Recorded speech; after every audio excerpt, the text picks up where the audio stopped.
नमस्कार मित्रों और युवा साथियों, आपकी शुभकामना और आपका आशीर्वाद जिस तरह से मुझे मिल रहा है वो निस्संदेह ही मेरा उत्साह और बढ़ा रहा है कि आप जब मिलते हैं, जो फीडबैक देते हैं, उससे मेरा मनोबल बढ़ता है। मुझे लगता है कि नए नए विषयों पर उन लोगों से बात करना चाहिए जो लगभग मुझे सुनना चाहते हैं या जो मुझसे कुछ अपेक्षाएँ रखते हैं, क्या उम्मीद रखते हैं कि सब आज क्या सुनेंगे, उनसे मैं बात कर रहा हूँ। तो आज का जो मेरा विषय है बड़ा अच्छा है और बड़ा अनुभव का विषय है कि अगर जीवन में सफल होना है ना, तो हमेशा अपने बड़ों के साथ रहो। अब वो बड़े काय में हो सकते हैं, वो आयु में बड़े हो सकते हैं, वो आपसे ज्ञान में बड़े हो सकते हैं।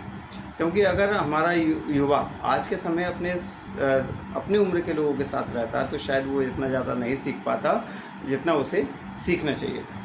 अगर हमारे युवा आज के समय में सबसे ज़्यादा सीखना चाहते हैं और सबसे अच्छा सीखना चाहते हैं तो अपने आसपास अपने से उम्र में बड़े लोगों को देखें, अपने से ज्ञान में बड़े उम्र के लोग देखें। क्योंकि आसपास के साथ के लोगों के साथ तो हम प्रैक्टिकल करेंगे, लेकिन जो अनुभव आएगा ना वो हमें आएगा हमारे आसपास के हमसे बड़े लोगों से। इसमें हमारे घर के बुजुर्ग भी शामिल हो सकते हैं, क्योंकि जब एक आप अनुभवी व्यक्ति के और एक व्यक्ति की सबसे बड़ी ताकत होता है वो उसका अनुभव होता है, उसका ज्ञान होता है। जब आप अनुभव करें कि आप जब किसी अनुभवी व्यक्ति के साथ बैठते हैं तो आपको लगेगा कि आप पूरे एक पुस्तकालय के साथ बैठे हैं, आप एक ग्रंथालय के साथ बैठे हैं, आप एक पूरी लाइब्रेरी के साथ बैठे हैं। क्योंकि जितना आप उनसे सीख सकते हैं ना वो जीवन में कोई नहीं सिखा सकता, क्योंकि उन्होंने जो भी सीखा वो अपने अनुभव से सीखा, करके देखा, इसलिए वो आपको बताते हैं कि सही क्या है गलत क्या है। और इसलिए मैं हमेशा कहता हूँ कि हमें अपने घर में जो बड़े हैं, अपने आसपास जो बड़े हैं, हम जब लोग घूमने जाते हैं तो अपने बड़ों के साथ बैठे हैं। हमारे यहाँ पहले सत्संग हुआ करता था तो उसमें बात होती थी, बिन सत्संग विवेक न होई, राम कृपा बिन सुलभ न सोई, सठ सुधरे सत्संगति पाई। माने मूर्ख व्यक्ति भी अच्छे लोगों के साथ संगत में रहने से सुधर सकते हैं, तो हम क्यों नहीं सीख सकते।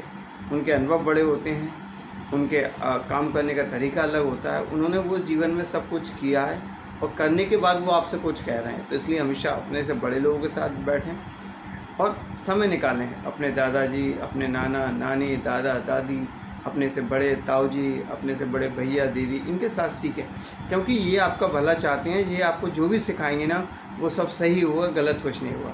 और आपके साथ के लोग आपको जो सिखाएंगे उसमें क्या सही होगा क्या गलत होगा वो सबको पता है। हमारे लोग हमसे ही पूछते हैं ना किसके साथ जा रहा है, क्यों जा रहा है, कौन है वो, ये क्योंकि वो हमारी चिंता करते हैं। तो इसलिए हमेशा जब भी समय मिले और अवसर मिले, हमेशा अपने बड़ों को समय दें, अपने बड़ों के साथ समय निकालें, उनसे बातचीत करें।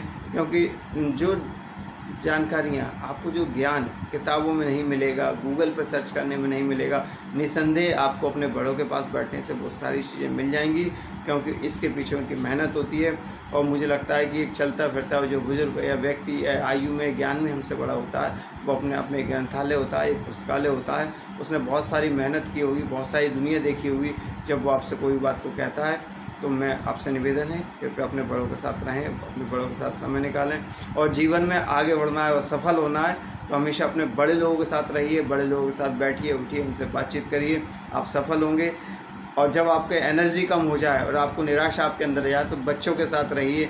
बच्चे आपको नई एनर्जी, नई उमंग और नई देंगे। बच्चे ज़्यादा टाइम तक किसी चीज़ को याद नहीं रखते, जो कुछ घटनाएं घटित होती हैं उनको देखते हैं, सुनते हैं और उनके साथ और उनको भूल जाते हैं और फिर अपना नया काम शुरू करते हैं। वैसे जीवन में जब भी कभी निराशा हाथ लगे तो या तो बच्चों के साथ रहें या बड़ों के साथ रहें, आपको मार्ग जरूर मिलेगा। बहुत बहुत धन्यवाद, बहुत बहुत शुभकामनाएं।